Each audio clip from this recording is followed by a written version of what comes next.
ಇಂದೇ ಡೌನ್ಲೋಡ್ ಮಾಡಿ ಮತ್ತು ನಿಮ್ಮ ನೆಚ್ಚಿನ ಶೋಗಳನ್ನು ಆನಂದಿಸಿ.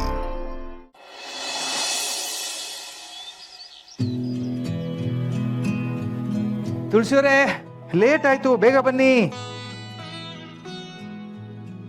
ಬಂದೆ ಬಂದೆ ಬಂದೆ. ಎಲ್ರು ಹೊರಟಾಯ್ತಾ? ಎಲ್ಲರೂ ಹೊರಟಾಯ್ತು. ದೇವಸ್ಥಾನದಲ್ಲಿ ವ್ಯವಸ್ಥೆ ಮಾಡ್ಬೇಕಲ್ಲ, ಅದಕ್ಕೆ ಅವ್ರನ್ನೆಲ್ಲ ಮುಂಚೆನೆ ಕಳಿಸಿದೆ. ಉಳಿದಿರೋದು ನಾನು ನೀವು ಇಬ್ಬರೇ. ಹೊರಡೋಣ ಬನ್ನಿ. ಇರಿ, ನಿಧಿ ಇನ್ನೂ ಇಲ್ಲೇ ಇದ್ದಾಳೆ, ಅವಳಿನ್ನೂ ಹೊರಟಿಲ್ಲ. ಹೌದಾ? ನಿಧಿನೂ ಹೊರಟಿಲ್ವಾ? ಅವಳು ನಮ್ಮ ಜೊತೆನೆ ಕರ್ಕೊಂಡು ಹೋಗೋಣ. ನಿಧಿ, ನಿಧಿ,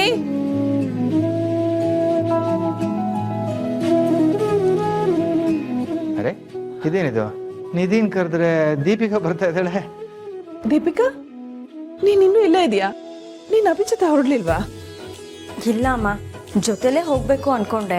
ಆದ್ರೆ ಸೀರೆ ಯಾವ್ದು ಉಟ್ಕೋಬೇಕು, ಅದಕ್ಕೆ ಮ್ಯಾಚಿಂಗ್ ಇಯರಿಂಗ್ಸ್ ಯಾವ್ದು ಹಾಕೋಬೇಕು, ಆಮೇಲೆ ಹೇರ್ ಸ್ಟೈಲು, ಇದೆಲ್ಲ ನೋಡ್ಕೊಳ್ಳೋದ್ರೊಳಗೆ ಲೇಟ್ ಆಗೋಯ್ತು. ಸರಿ, ಈಗ ಕ್ಲಾರಿಟಿ ಸಿಗ್ತಾ? ಸರಿಯಾಗಿ ರೆಡಿ ಆದ್ಯಾ? ಅದನ್ನ ನೀವೇ ಹೇಳ್ಬೇಕು. ಹೇಗೆ ಕಾಣಿಸ್ತಿದ್ದೀನಿ ನಾನು? ಮಹಾಲಕ್ಷ್ಮಿ ತರ ಕಾಣ್ತಾ ಇದೆಯಾ. ಮನ್ಸಲ್ಲಿ ಒಳ್ಳೆತನ, ಮುಖದಲ್ಲಿ ಅಂದವಾದ ನಗು, ಹೃದಯದಲ್ಲಿ ಪ್ರೀತಿ, ಜೊತೆಗೆ ಈ ಅಲಂಕಾರ. ಇಷ್ಟೆಲ್ಲ ಇದ್ಮೇಲೆ ಯಾರಾದ್ರೂ ಚೆನ್ನಾಗಿ ಕಾಣಲೇಬೇಕಲ್ವಾ? ವಾವ್, ಥ್ಯಾಂಕ್ಸ್ ಅಮ್ಮ. ನಾನು ಹಾಗೆ ಕಾಣ್ತಿದ್ದೀನೋ ಇಲ್ವೋ, ಆದರೆ ನೀವು ಹೇಳಿದ್ದಾದ್ಮೇಲೆ ನನಗೆ ಖುಷಿ ನಾಚಿಕೆ ಎರಡೂ ಆಗ್ತಿದೆ. ಸರಿ ಸರಿ, ಹೊರಡೋಣ. ಅಯ್ಯೋ, ನಿಧಿ ಇನ್ನೂ ಬಂದೇ ಇಲ್ಲ. ನಿಧಿ, ನಿಧಿ ಬೇಗ ಬಾ.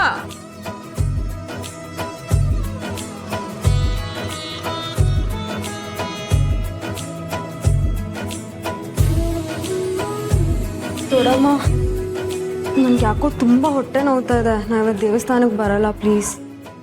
ಇದ್ದಕ್ಕಿದ್ದಾಗೆ ಯಾಕೆ ಹೊಟ್ಟೆ ನೋವು? ಕಷಾಯ ಮಾಡ್ಕೊಡ್ಲಾ? ಬೇಡ ದೊಡ್ಡಮ್ಮ, ನಾನು ದೇವಸ್ಥಾನಕ್ಕೆ ಬರೋ ಹಾಗಿಲ್ಲ. ಓ ಹಾಗ, ಒಳ್ಳೆ ಸಮಯದಲ್ಲಿ ಹೀಗಾಗಬೇಕಾ? ಸರಿ, ನೀನು ಆರಾಮಾಗಿ ಮನೇಲಿ ರೆಸ್ಟ್ ಮಾಡು, ನಾವು ಹೋಗಿ ಬರ್ತೀವಿ. ನಿಧಿ ಇಂಥ ಟೈಮಲ್ಲಿ ಯಾವಾಗಲೂ ಹೊಟ್ಟೆ ನೋವು ಅಂತಿರ್ಲಿಲ್ಲ ಅಲ್ವಾ? ಇದ್ದಕ್ಕಿದ್ದ ಹಾಗೆ ಏನಾಯ್ತು? ನಿಧಿ, ಇವತ್ತು ಯಾಕೋ ತುಂಬ ಹೊಟ್ಟೆ ನೋವು ಅಂತಿದ್ಯಾ? ನಾನು ನಿನ್ನ ಜೊತೆಲೇ ಇದ್ದು ನಿನ್ನ ನೋಡ್ಕೋತೀನಿ. ಈ ದೀಪಿಕಾ ನನ್ನ ಬೆನ್ನು ಬಿಡೋ ಹಾಗೆ ಕಾಣಿಸ್ತಿಲ್ಲ. ಕರೆಕ್ಟ್. ದೀಪಿಕಾ, ನೀನು ನಿಧಿ ಜೊತೆ ಇರು, ನಾವು ಹೋಗಿ ಬರ್ತೀವಿ. ಇಲ್ಲ ದೊಡ್ಡಪ್ಪ, ದೀಪಿಕಾ ಇಷ್ಟೊಂದೆಲ್ಲ ರೆಡಿಯಾಗಿ ಮನೇಲಿ ಉಳ್ಕೊಳ್ಳೋದು ಬೇಡ, ನನಗೆ ಬೇಜಾರಾಗುತ್ತೆ. ದೀಪಿಕಾ ಪ್ಲೀಸ್ ನೀನು ಹೋಗ್ಬಾ, ಐ ಕ್ಯಾನ್ ಮ್ಯಾನೇಜ್. ಆಯುಷ್ವಾ? ಹ್ಞೂ ದೊಡ್ಡಪ್ಪ, ನಾನು ಸ್ವಲ್ಪ ಹೊತ್ತು ಮಲ್ಕೊಂಡ್ರೆ ರೆಸ್ಟ್ ಮಾಡಿದ್ರೆ ಎಲ್ಲ ಸರಿ ಆಗುತ್ತೆ. ಸರಿ ನಿಧಿ, ಹಾಗೆ ಆಗಲಿ. ಏನಾದರೂ ತೊಂದರೆ ಆದರೆ ಕಾಲ್ ಮಾಡು. ಹುಷಾರು. ನೋಡು, ಮನೆ ಆಚೆ ಪೊಲೀಸ್ನವ್ರು ಇದ್ದಾರೆ, ಆತಂಕ ಪಡೋವಂಥದ್ದು ಏನೂ ಇಲ್ಲ. ಓಕೆ?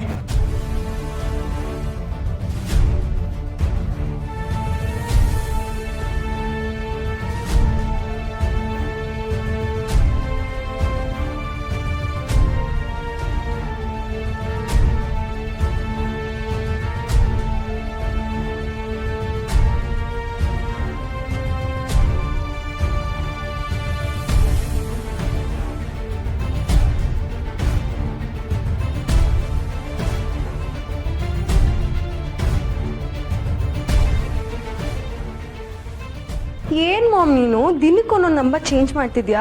ನನಗೆ ನಿನ್ನ ಕಾಂಟ್ಯಾಕ್ಟೇ ಮಾಡೋಕ್ಕಾಗ್ತಿಲ್ಲ. ಮನೇಲಿ ಇವಾಗ ಯಾರೂ ಇಲ್ಲ, ನೀನು ಇವಾಗ ಬರ್ಬೋದು, ಬೇಗ ಬಂದ್ಬಿಡು.